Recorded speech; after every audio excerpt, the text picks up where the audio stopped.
सीमा के पार, line of control के पार तोपें चलनी चाहिए राइट अवे।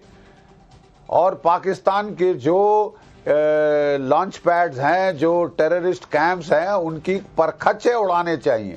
और असली विलन ये जो हम बोलते हैं कि सब नॉन स्टेट एक्टर हैं, ना पाकिस्तान की फौज का कोई हाथ है, ना पाकिस्तान की सरकार का, ये शह बकवास है। आपको पाकिस्तान की आर्मी को भी आड़े हाथ लेना होगा, क्योंकि असली विलन वो हैं। तो आप इनसे शुरू कर सकते हैं, इसके बाद आप एयर स्ट्राइक्स कर सकते हैं पाकिस्तान के टेररिस्ट कैंप्स पे, उनके हेडक्वार्टर्स पे। दूर दराज का इलाका चुनने की जरूरत नहीं है कि जहां पाकिस्तान बोले नहीं साहब आप कबूतर मार के आ गए हैं या कौए मार के आ गए हैं, उसको मौका ही नहीं मिलना चाहिए। सर्व विदित होना चाहिए, इट शुड बी विजिबल। ठीक है, एक विजिबल रिवेंज होना चाहिए, ये बड़ी बात कही जा रही है। जनरल बख्शी बड़ी बात कह रहे हैं और मैं चाहूंगा इसको स्क्रीन पर फ्लैश कीजिए। जनरल बख्शी जो कह रहे हैं कि ये असल में नॉन स्टेट एक्टर्स पर अब ये ठीकरा नहीं फोड़ना चाहिए, ये सीधे सीधे वहां की आर्मी है, आर्मी का जनरल है जो विलेन है, और अब निर्णायक कार्रवाई होनी चाहिए। 1150 ऑप्शंस, न जाने कितने ऑप्शंस हैं, सरकार का काम है उसको चुनना। लेकिन जनरल बख्शी ये कह रहे हैं कि इसकी बॉटम लाइन ये होना चाहिए कि इस बार हो वो दिखाई दे, महसूस हो, ऐसा नहीं कि उसके लिए फिर बातें हो और कोई कहे कि कौआ मरा है और कोई कहे कि देखिए कितने सारे कैंप हमने नष्ट नाबूद कर दिए। RSN सिंह साहब, आपके मुताबिक जनरल बख्शी तो कह रहे हैं कि इस बार मीनिंगफुल एक्शन का टाइम आ गया है।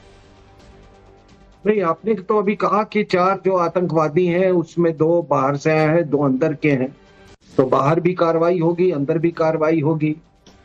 पहली बात तो ये जमहूरियत का ये नौटंकी है, ये इसको अभी थोड़े देर के लिए शेल्फ कर देना चाहिए। तमाम जो मदरसे हैं आपके यहाँ, उसको बंद करने में किसने ये रोका है आपको? उसके बाद हाय तौबा देखते हैं, यहाँ रिफॉर्म करने की कोशिश में हाय तौबा देखते हैं सर आप। नहीं, एक मिनट सर, एक मिनट, लेट मी कंप्लीट। आप जिहादी तो आप मारते आ रहे हैं, जिहादी आइडियोलॉजी को मारने की आप में इंटेलेक्चुअल करेज है। दूसरी चीज, मैं वही सोल्यूशन चाहता हूं जो गाजा के साथ हुआ है। आप ये मौका है, पीओके को बिल्कुल सैनिटाइज कर दीजिए, आप खत्म कीजिए। वहीं पर अभी वहां गाजा से उठ के हमास वाले यहां पर पहुंच गए हैं और यहां पर मीटिंग कर रहे हैं सर। ये चाइना पाकिस्तान इकोनॉमिक कॉरिडोर की ऐसी की तैसी। और रही बात न्यूक्लियर और ये, तो सर क्या जब उन्होंने कारगिल किया था तो उन्होंने परवाह की थी कोई आपके न्यूक्लियर क्षमता की? तो ये देखिए, आपने फिजिकल लेवल पर भी करना है और आइडियोलॉजिकल लेवल पर भी करना है। और यही मौका है, आप जो गाजा में जो ट्रीटमेंट दिया गया है, हम उसी ट्रीटमेंट की हम बात करते हैं। लेकिन आपके यहाँ के लोग पैलेस्टीन का बैग लेके भारत के पार्लियामेंट में आते हैं और हमास का वहां मीटिंग होता है। मैं उसी हाय तौबा की बात कर रहा था सर, वही पैलेस्टाइन वाले बैग की बात कर रहा था सर। उनको एक और बैग ले लेना चाहिए क्या, कि अगर हमास आता है तो आने दिया जाए, इस तरह का बैग भी उनको फिर ले लेना चाहिए। लेकिन इधर RSN सिंह साहब कह रहे हैं कि ये जिन लोगों ने देखा है कि इजराइल ने हमास के साथ क्या किया है, अब उसी तरह के ट्रीटमेंट का वक्त आ गया है।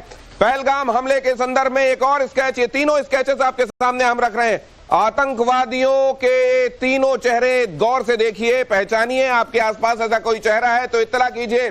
जनरल बख्शी ने आपसे कुछ देर पहले एक बड़ी बात कही है, आपके सामने फ्लैश कर रहा हूं। पहलगाम हमले के पीछे पाकिस्तान की सेना है, किसी को कोई कंफ्यूजन नहीं होना चाहिए, कोई नॉन स्टेट एक्टर नहीं है। आतंकी हमले के पीछे पाकिस्तान की सेना है। दुश्मन को पहले पहचानना पड़ेगा, तभी दुश्मन का इलाज हो सकता है। तो दुश्मन को अगर सेना को पहचाना जा रहा है तो फिर तो सेना वर्सेस सेना होगी। GD बख्शी साहब,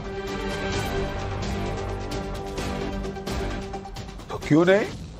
मतलब हाथ कंगन को आरसी क्या? आप कब से कह रहे हैं कि हम पीओके ले लेंगे? ले लो, ये मौका है।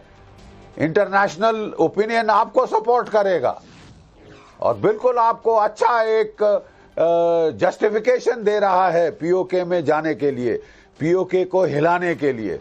कौन सा हिस्सा आप लेना चाहते हैं? पूरा, आधा, 1/4, 3/4? ये तो सरकार के ऊपर है। आदेश दीजिए और उसका पालन होगा। पाकिस्तान की सेना से टक्कर, तो क्या आप क्या चूड़ियां डाल के बैठना चाहते हैं? What nonsense, give it back. इससे ज्यादा आप क्या थूका चाटोगे पाकिस्तान का?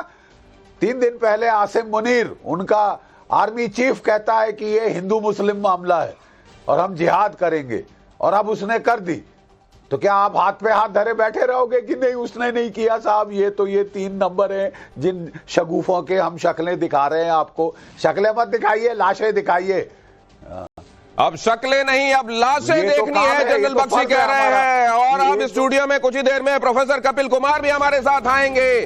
क्या एक पूरा सिनेरियो रहा है, क्या इतिहास ने दिखाया, क्या रीसेंट हिस्ट्री ने बताया, क्या हम आज देख रहे हैं और आगे क्या हो सकता है? क्योंकि आरएसएन सिंह साहब ने कहा कि मुर्शिदाबाद को भी कनेक्ट करके देखो, बांग्लादेश में जो चल रहा है कनेक्ट करके देखो, कश्मीर को आइसोलेशन में मत देखो। पहलगाम आतंकी हमले पर इंटरनेशनल खुलासा, कराची मुजफ्फराबाद से हिंदुओं की हत्या का ऑर्डर आया था। कराची मुजफ्फराबाद से हिंदुओं की हत्या का ऑर्डर था। कराची मुजफ्फराबाद से आतंकवादियों को मिल रही थी कमांड, आतंकियों को पीओके में ट्रेनिंग दी गई और उसके बाद यहां पर भेजा गया। हिंदुओं को कैसे पहचानना है? जाहिर है जिन लोगों ने पैंट उतरवा कर चेक किया है उनको ये सब कुछ बताया गया था कि हिंदुओं की पहचान कैसे कर सकते हो। कलाई में कलावा देखो, माथे पे टीका देखो, अगर ये नहीं इससे नहीं समझ में आ रहा है तो फिर क्या करना है वो भी बताया गया। प्रोफेसर कपिल कुमार, बात कहां से शुरू हुई, आज कहां है, आगे क्या देख रहे हैं आप? अरे ये कब जागेंगे कि गजवा हिंद शुरू हो चुका है? कब ये जागेंगे कि जिहाद हो रही है? कौन थे विक्टिम मुर्शिदाबाद में? कौन थे विक्टिम पहलगाम में? कौन मारने वाले हैं मुर्शिदाबाद में? कौन मारने वाले हैं पहलगाम में? अरे जिस दिन इन्होंने हमास को बुला करके कश्मीर, वहां पाक ऑक्युपाइड कश्मीर के अंदर इन्होंने उन पर फूल बरसाए थे, मैंने उस दिन कहा था कि बहुत बड़ा होने वाला है। जिस दिन बांग्लादेश में एक हुआ था वहां पे, उस दिन सामने आ गया था। और हम कहते हैं जिन्होंने ये किया है वो बख्शे नहीं जाएंगे। अरे करने वाला तो उनका कमांड बैठा है इस्लामाबाद के अंदर, करने वाला उनका कमांड बैठा है ढाका के अंदर, करने वाले बैठे हैं टर्की के अंदर। होता इजराइल तो उसी शाम कल जब ये हुआ था इनके लॉन्चिंग पैड सारे मिसाइल से उड़ा दिए गए होते। किस दिन का हम इंतजार कर रहे हैं कि एक एक करके कटते रहेंगे, एक एक करके मरते रहेंगे? मुझे हंसी आ रही थी, कोई कह रहा था हम तो बड़े सौहार्द से रहते हैं अपने कॉलोनी में। अरे उन रिफ्यूजियों से पूछो जो सन 47 में आए थे, उनके परिवारों से कितने सौहार्द से रहते थे लाहौर, रावलपिंडी, पेशावर के अंदर, और अचानक एक दिन काट कर डाल दिए गए थे, रेप किए गए थे, भगा दिए गए थे। और इनको एक बात क्यों नहीं बता सकते हम पाकिस्तानियों को, पाकिस्तानियों हम काफिर नहीं है, हम हिंदू है, हमारे में भी खून है, तुमसे ज्यादा देख लेंगे तुमको। लेकिन साहब वही मीटिंग होती रहेंगी, ये होता रहेगा, वो होता रहेगा। क्यों गए थे मोदी जी हाथ मिलाने बांग्लादेश के उस मोहम्मद यूनुस खूनी से? अमित शाह साहब क्रिकेट खिलवाएंगे उस बांग्लादेश की खूनी टीम से, क्रिकेट खिलवाएंगे पाकिस्तान की खूनी टीम से। क्रिकेट ज्यादा जरूरी है